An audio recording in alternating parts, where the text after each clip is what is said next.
Hello, today we will guide you through how to connect WhatsApp to Meta Business Suite.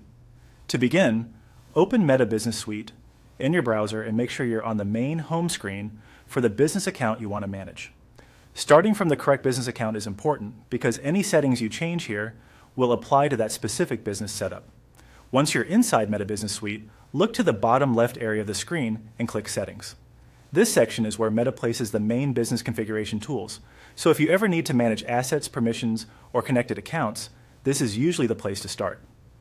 After the Settings area opens, go to the left-hand navigation menu and find the WhatsApp account option. Click on it to open the WhatsApp account management section.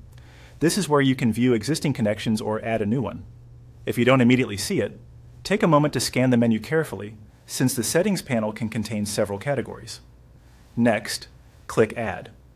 This tells Meta Business Suite that you want to connect a WhatsApp account to your business. At this stage, the platform will begin the setup flow that links your WhatsApp presence with your Meta Business tools.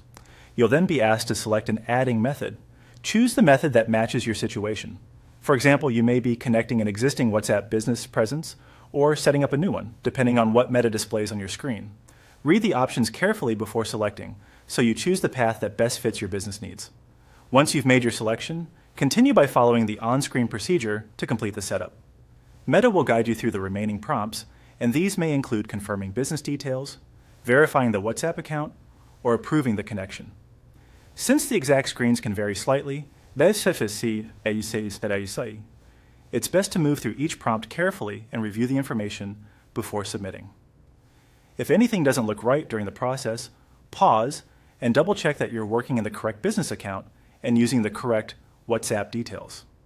Taking an extra moment here can help prevent setup issues later. And that's it. After you complete the on-screen steps, your WhatsApp account should be connected to Meta Business Suite, allowing you to manage communication more easily from your business tools.